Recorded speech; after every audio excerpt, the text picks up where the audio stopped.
All right, if you have not heard, there's a new game in the Wormspan Wingspan universe called Finspan. It is a fish uh, wingspan-like game, and it's everything that you think it is, but it seems a lot more, with different kind of zones you swim in.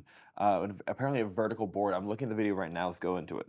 I'll say this much: the box art is not as compelling, like anywhere near as compelling as Wormspan and Wingspan. Same great color scheme, but it does look like a meme a little bit just because of all the jokes we made once Wormspan was announced. Yeah, this board is crazy. I hope it's a shared board and not an individual board, because holy crap, how will this fit on a table with like 4 or 5 players? That's wild.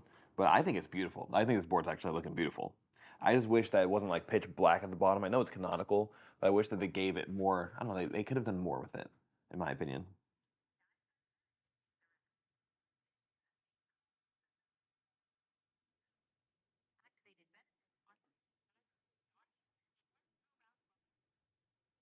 So the cool thing is it looks like they're utilizing the same track that I liked in Wormspan, where you actually had a guy that moved along the path, which makes it a lot cooler.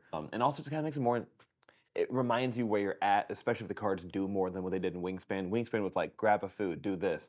But Wormspan, they're a lot more involved. So in Finspan, if they're keeping it up with this, I'd be excited to do it. And also, I'm definitely gonna buy like 2 or 3 copies of this game. One to keep, and obviously one to give away, and then one in case someone else couldn't buy it in Orlando, Florida. That's so cool how the fish can actually like hatch. Like we've always had eggs, but now we actually have like tokens that hatch and becomes groups of schools, which is like, I think that's actually pretty dope.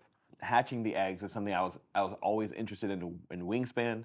I kind of gave up the idea, notion of it in Wormspan, but now if it's actually done in Finspan, that's super dope actually. Yeah, I mean that's a very concise trailer. And for the record, on that board, there's 3 zones, just like everything.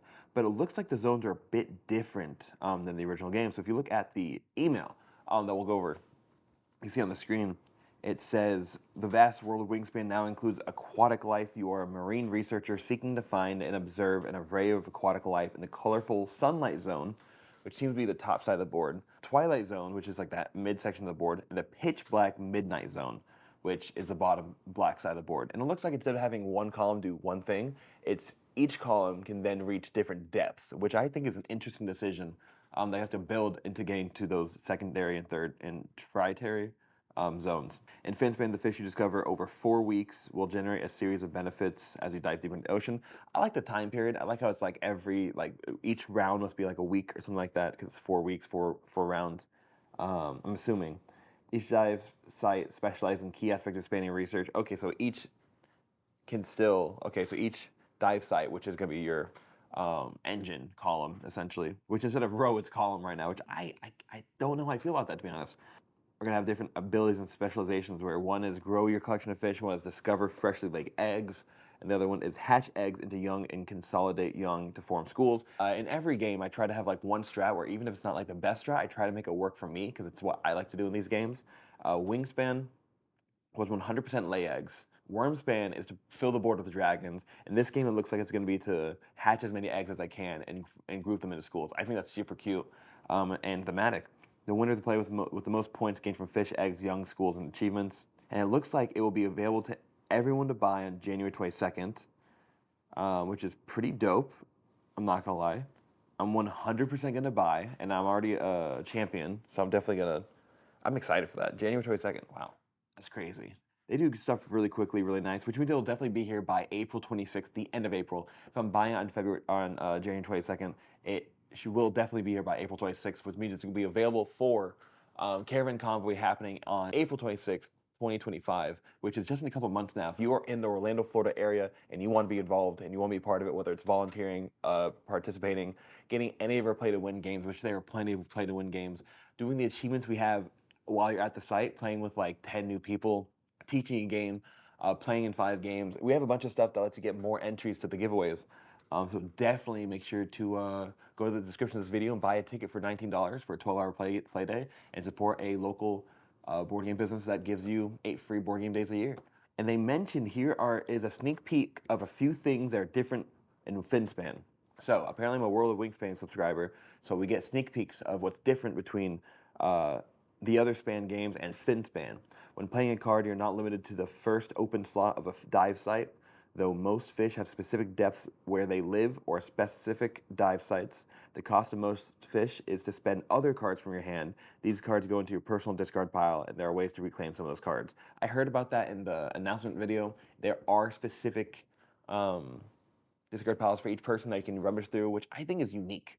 I like having personal decks. It kind of feels like almost like a deck builder. Not definitely not a deck builder, but it feels like that by discarding your own personal cards, but they're not gone forever. Which I know a lot of people like me, you're like, oh, which one do I get rid of? This makes the decision, I think, a lot easier because we'll be able to grab it back later. So it's more about timing of it rather than getting rid of it entirely. While diving, you gain a benefit at the top of each zone if you have at least one fish in the dive site for that zone. This provides a similar feeling to how playing cards in Wingspan provides a sense of progression, even if those cards don't have an if activated ability. When diving, go all the way down a column whenever you dive. You are not limited to sequential cards in play. There are also once per round bonuses at the end of each dive site, which rewards action divert. I don't know how to read. I don't understand that fully. Like, to be honest, I don't really understand the whole going down but not limited by the cards, because I thought that was the whole point of Wingspan, Wormspan. This is going to be interesting to actually see and feel for. There's a strong focus on spatial elements, both in terms of where you play fish and where you lay eggs, hatch eggs into young, and move young to form high-value schools. I think it's interesting that you can hatch it and then move it to a different card, because they're fish swimming together. I think that's pretty dope. I think it's going to be pretty interesting. It does say 45 to 60 minutes, which I have no faith in. Unless it's a shorter game than Wingspan or Wormspan. Wingspan always took 2 hours. I played with a 3-player game that we all know how to play. We all played super quickly. It still took 90 minutes. Wormspan takes about 90 minutes. When bum rushing, about 75 maybe. I don't know. I think it's, I don't know. I get extra turns in that game, but I'm doing a lot more. I have a lot of stuff I want to do, so I don't have to think about too much. So let's look at the options of how you play the game, basically, like basically the turn order for the game. Step 1, dive into the water depths to find and observe a vast array of aquatic life over 4 rounds. 2, on your turn, place a diver onto your ocean mat to either A, play a fish card in your ocean, often discarding other cards as a cost, or B, which is step 3, dive down to gain a variety of benefits. Always dive the full length of a column. There's a once per round bonus at the bottom. Okay, so it's similar to how in Wingspan they had some cards that said like at the end of round, this is specifically once per entire round. That's gonna be interesting to do, because that means that people like me who like to have the most efficient engine possible, we're gonna want to get that for all 3 columns in the first round if possible. Maybe it's not the best idea, but that's definitely what I'm gonna try to do, I think, the first time I play it. With the fluidity of water, there are ample opportunities to move around young after they hatch from eggs and school tokens. That's going to be interesting, using the water as a mechanic in and of itself. That's an interesting logic that I would like to see. I do hope it works out, because I'm very interested in, as I said, hatching and getting them into schools. Depending on the mode, either compete with other players for end of round goals or do your best in several goal categories. Oh, so it's competitive versus almost cooperative. Friendly versus fiend type situation. If you don't know, in Worms from Wingspan, one side of the board, that most with certain stuff gets the most amount of points, the least gets the least amount of points. In some versions, like if you have 5, you get this. If you have 4, you get this. That way it doesn't matter if someone else gets the same amount of points, but I think it's nice having the competitive, so you have like a nice nature. So if someone specializes in something, kind of gives them a little bit of bonus. I appreciate that. Finspan features a robust autonomous solo mode, including a separate rulebook and 17 cards. Okay. And that seems to be everything from the email. If you want to hear more about all of Stonemaier projects and all board game things in general, make sure to subscribe to this channel. If you want to see the unboxing, potentially get in the giveaway that we're going to do for that, go ahead and subscribe to the channel as well. Go to the comments, tell me what game you'd like to win in the giveaway, probably Finspan. That's what we're going to be doing a giveaway for the second we get it. If you want to find local people in Central Florida to play board games with, go to the description, join our Facebook group, join our Discord stuff, join our communities we have. Peace, have a great day, God bless. Thank you for watching, thank you for participating, and thank you for being here. Hope to see you guys at the table soon.